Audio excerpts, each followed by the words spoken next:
In a conditional acceptance,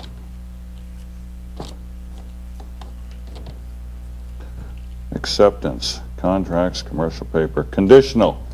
An engagement to pay the draft or accept an offer on the happening of a condition. A conditional acceptance is in effect a statement that the offeree is willing to enter into a bargain differing in some respects from that proposed in the original offer. Okay? In other words, they make you an offer. You say no, I'll make you a counter offer. They'll accept that counter offer. Okay? That's conditional acceptance. In other words, you get to change some of the elements of the original offer. Now me, I want to accept that offer. Why? I don't care what it is. I want to accept that offer because I want to be the holder in due course. The holder in due course is the guy controlling it. He's the guy that directs what happens with it. In other words, if I accept this ticket for value, if I accept this offer for value, I'm the holder in due course of it. And now I get to instruct what happens with it. And if they come back to me outside of my instructions in the contract, what are they doing? They're making a new offer. They want to change the terms and conditions of the first offer.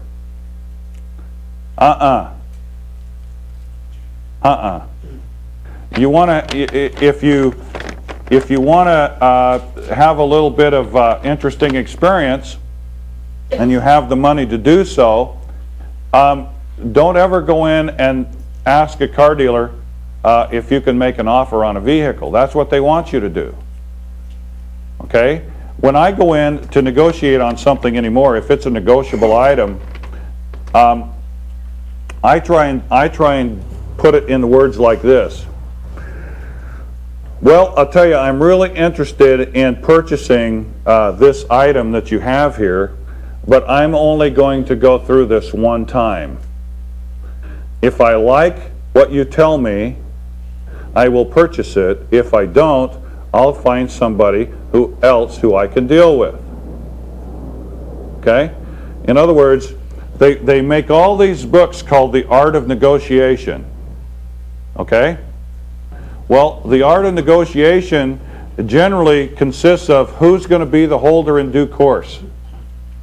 Because the person that's the holder in due course has a superior position. Okay? Now, in other words, when does title transfer to something? You have something for sale, I say okay. When does title transfer? When the value transfers, I heard. No, at the meeting of the minds. When I said okay at the meeting of the minds. Here's how that works. You have an ad in the paper for a motorcycle. And it's $2,000. And I answer your ad and I just say, I'll take it. Or even if we negotiate, I'll take it. It's sold. You got a meeting of the minds, and you say to the guy, I'll be back in 2 hours. And my friend Joseph comes by and says, I'll give you $2,400. Can you sell that bike to Joseph? After 2 hours. Pardon? After 2 hours. After 2 hours. That's a good answer. If I'm not back on the terms and conditions of our agreement, I'm out of luck. But if I am back and he's sold it to Joseph, we have a real problem. He's committed fraud and breach of contract. Okay? Now you can say, well, you didn't have anything in writing. Well, a man's word is supposed to be his bond. And you'll have to take it from there as to what is going on. If you haven't tendered payment, all you've done is had a meeting of the minds and you've set a date of closing. Typically, a business entity, upon acceptance, must transfer title within 72 hours. Within that 72 hours, you generally have a right of rescission. within that same 72 hours. On a one-to-one agreement, I think you can only do that personally upon agreement of the parties. Okay? That's private contract. All right?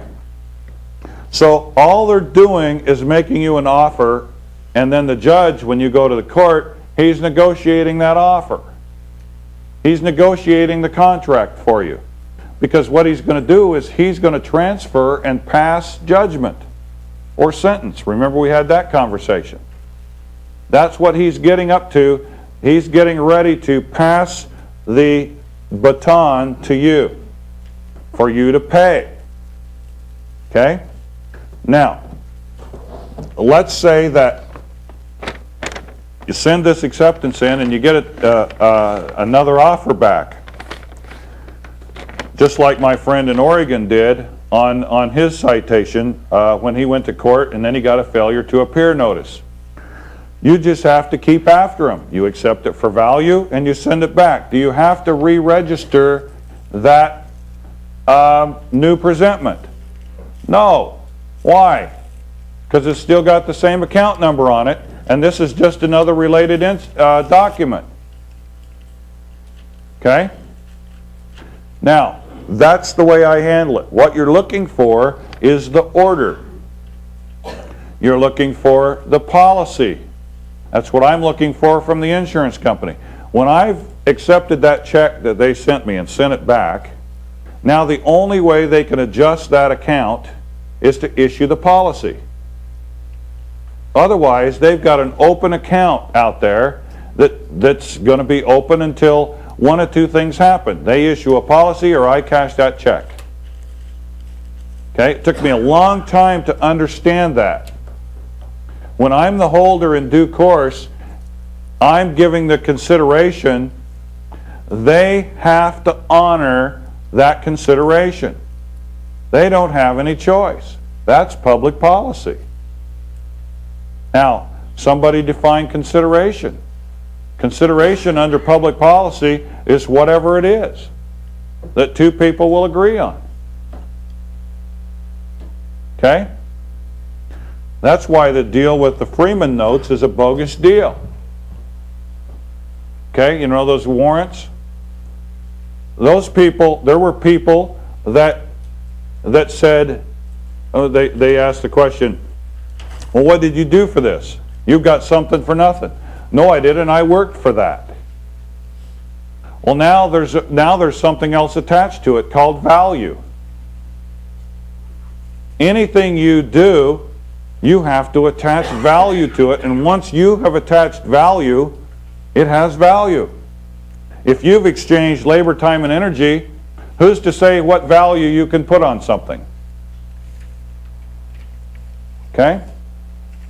You can ascribe any value you want. I can put a for sale sign on this book for $100. Don't think I'll get many takers, but that's what it's worth to me. Okay? You can put a value on anything you have. That's what it's worth to you. If someone is willing to exchange something they have for what you have, that's the value that you've ascribed to it, and no one can say it wasn't worth that. How many contracts have you seen that said for $1 and other good and lawful consideration? Okay? For $1 and other good and lawful consideration. All right? Well, that was worth far more than that. Will somebody define good and lawful other consideration? Okay? That's the way it works.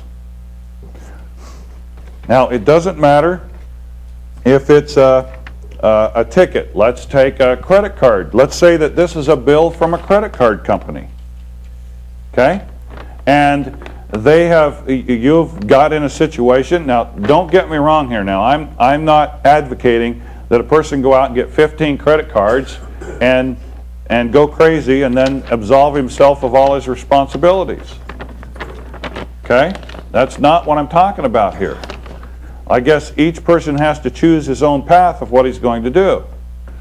But the concept and idea is that when this bill comes, that you register the account, the credit card account on your UCC filing, and then you take and write accepted for value across it, attach the UCC to it, and send it to them for adjustment. Now, I believe that there's another process that is yet to be discovered when it comes to the private sector of these acceptances. And I believe, and I could be wrong, that there is provision being made to do this very thing through another entity.